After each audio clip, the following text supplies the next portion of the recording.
A grandma faked blindness to test her millionaire son's love. What he did changed everything. Enjoy the story. Sunlight sliced through dusty blinds, casting bars of gold across Margaret Sullivan's weathered face.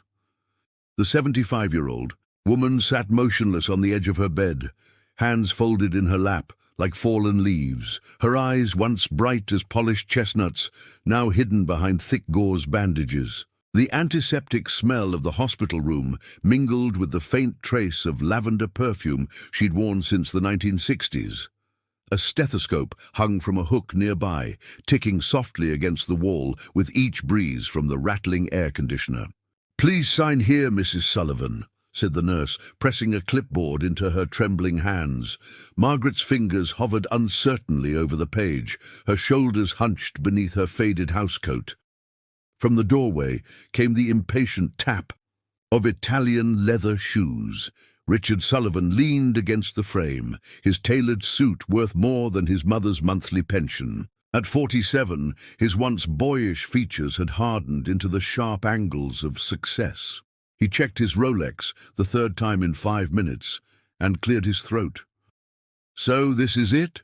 he asked, voice slicing through the room's stillness. "A tumble down the stairs and suddenly you can't see." The nurse glanced between them, muttered something about checking vitals later, and quietly excused herself. The door clicked shut, leaving mother and son entombed in silence. Margaret turned her bandaged face toward her son's voice. "Yes, Richard," she whispered, her Boston accent softened by age. "Everything's dark now, just darkness." Richard sighed heavily, scrolling through emails on his phone. "Well, I suppose this means no more guilt trips about Sunday dinners." She flinched, as though he'd struck her. Her fingers tightened in her lap, knuckles whitening. He didn't see it or chose not to. 30 years earlier, Margaret had cleaned hotel rooms with bloodied hands to pay his college tuition.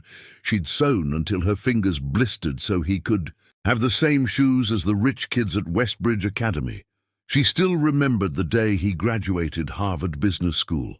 How tall he'd stood, how proud she'd been. When his first company went public, when the millions rolled in, when his name appeared in Fortune magazine, she'd cried with joy. But success had changed him. The warmth in his eyes cooled.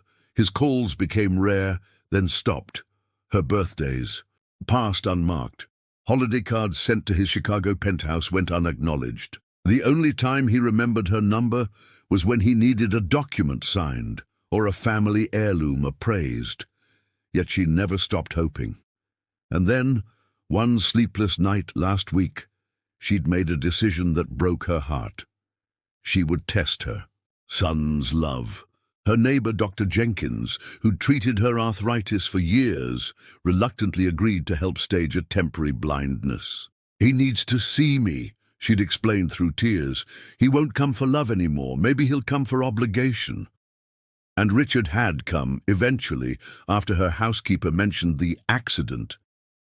But he arrived irritated, staying only 15 minutes, taking 3 business calls in her presence before leaving without even touching her hand. His second visit, 2 weeks later, brought his executive assistant and legal papers. "You should consider transferring the Beacon Hill property to the foundation," he said clinically, "for tax purposes." She listened, heart splintering, and refused to sign. During one brief visit, he asked suddenly, "Do you even know who I am, Mom?" She smiled faintly, turning toward his voice. "Of course, Richie. I'd know your voice if..." The whole world went silent, but he just checked his watch and mumbled something about a conference call. Days passed into weeks. Margaret learned to navigate her self-imposed darkness, feeling walls, counting steps, listening for changes in the floorboards. Each night she whispered the same prayer: "Lord, if there's any love left in my boy, help him find it again." Then on a rainy Boston afternoon, something shifted. Richard appeared unannounced, his hair uncombed, dark circles shadowing his eyes. His cologne, usually crisp and expensive, was absent. He collapsed into the chair beside her bed. "I drove by the Beacon Hill house yesterday," he said, voice rougher than usual. "The garden's a mess. You always said roses need regular attention to bloom properly." She nodded slowly, heart quickening. "Do you remember when I was 10, he continued, and I cried because the Thompson kids got new bicycles for Christmas?" Her lips trembled. "Yes, I remember what I pawned to buy yours." Richard swallowed audibly. It was Grandma's wedding ring, wasn't it? She said nothing, just waited in her fabricated darkness. "I'm sorry, Mom," he whispered, voice cracking. "I don't know when I stopped seeing you. Maybe when I started seeing only profit margins and acquisitions." Her hand reached out tentatively, finding his face, the stubbled jaw, the dampness beneath his eyes. "Then perhaps," she murmured, "this blindness wasn't just mine." Something broke inside him. The millionaire entrepreneur collapsed forward, head falling to his mother's knees, shoulders heaving with sobs.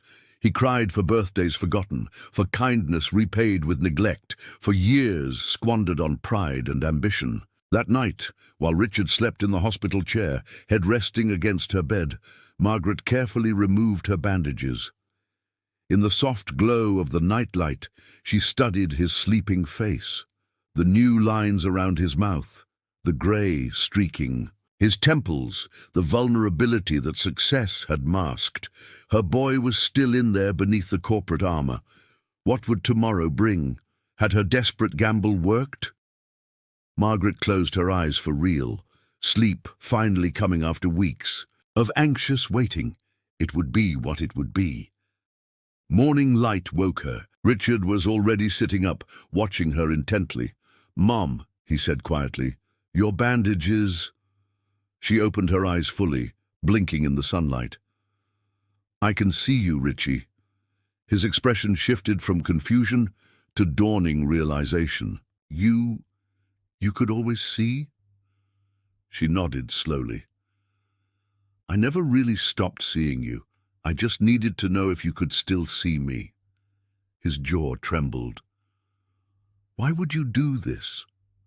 "Because losing you while you were still alive was worse than losing my sight," she answered simply, "and I needed to know if my son was truly gone." For a moment, anger flashed in his eyes, then crumbled into understanding. He looked away, shoulders slumped in shame. What kind of man have I become that my own mother had to fake blindness to get my attention? Was this real change or momentary guilt? Margaret had lived too long to trust easy transformations. "Time will tell," she said gently. "Words are simple. Showing up is harder." And remarkably, Richard began to show up. He cancelled his trip to Singapore. He started calling daily. The following weekend, he arrived with groceries and stayed to cook dinner, burning the pot roast but laughing about it instead of cursing. Months passed. The visits continued. Sometimes they talked about the past, how she'd worked double shifts at the hotel when he had pneumonia at 12, how she'd sat up helping him with science projects.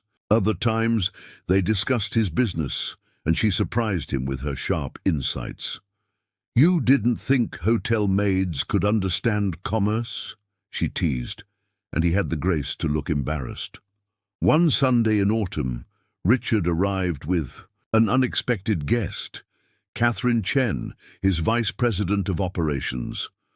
"Catherine's been wanting to meet you," he explained, pink tinging his ears. The intelligent woman with kind eyes brought Margaret hydrangeas and asked about her famous apple pie recipe. "Your son talks about you constantly now," Catherine confided, while Richard took a business call on the porch. "You should have seen him cancel a meeting with Japanese investors because it conflicted with your doctor's appointment."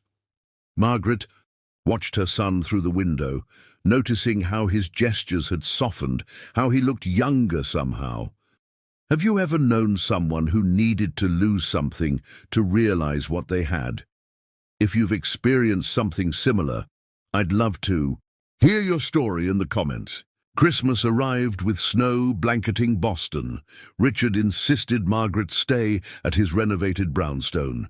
He'd converted his home office into a bedroom for her, with handrails in the adjoining bathroom and her favorite novels on the nightstand.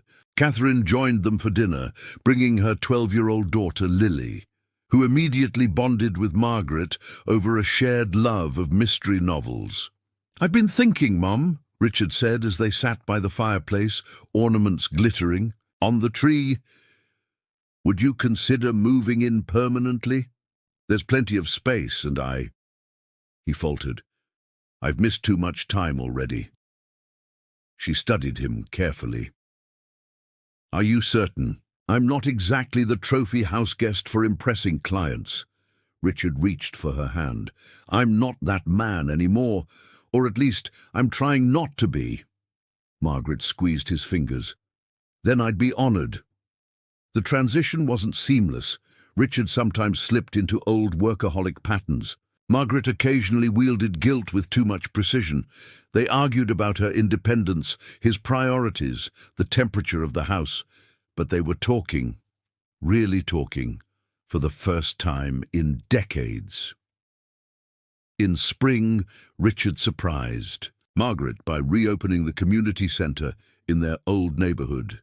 "The Sullivan Family Center," the sign proclaimed at the ribbon-cutting ceremony. "To honor the woman who taught me the only kind of wealth that matters," he said to the gathered crowd, his arm around his mother's shoulders. "Love, compassion, and remembering where you come from."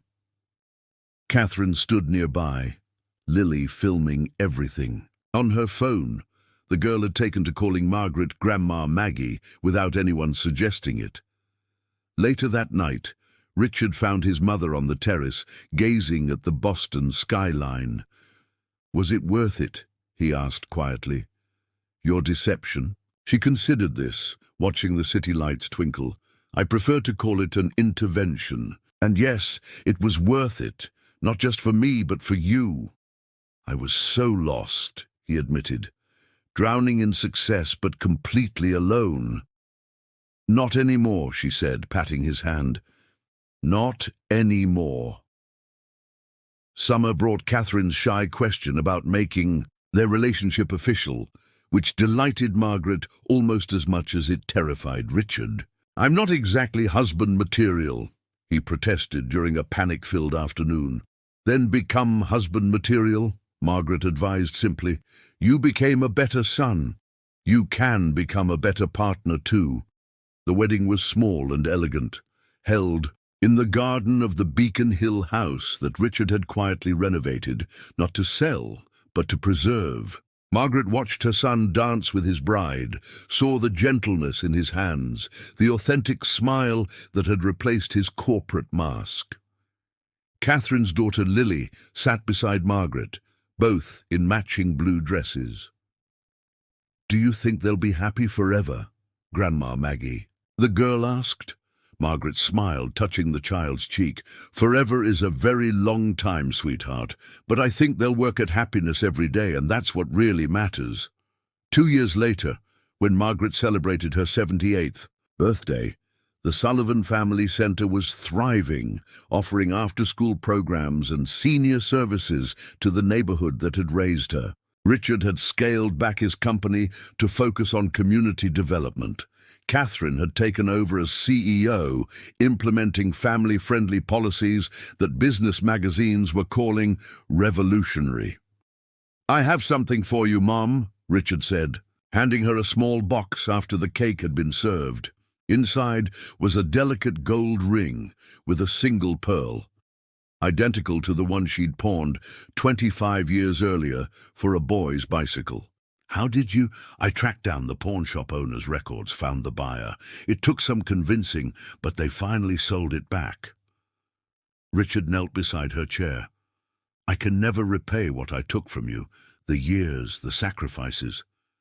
But I wanted you to have this back, a reminder that nothing valuable is ever truly lost if we're willing to search for it." Margaret slipped the ring onto her finger, amazed it still fit after all these years. "Just like us," she whispered. That night, before sleep claimed her, Margaret wrote in her journal, "My son sees now, truly sees.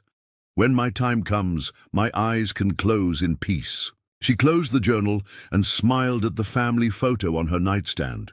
Richard, Catherine, Lily, and herself, all laughing during their weekend at Cape Cod. A family rebuilt, a love restored. Sometimes the most powerful way to open someone's eyes is to make them believe yours have closed. And sometimes what seems like deception is actually the most desperate form of love. What would you have done in my place? And in the end, isn't that what matters most? Not the wealth we accumulate or the empires we build, but whether we truly see those who have always seen us, especially when we were too small to see ourselves. Congratulations. Type 9 in the comments so that I know you stayed until the end with me. Thank you for watching, and until tomorrow's story on this same channel.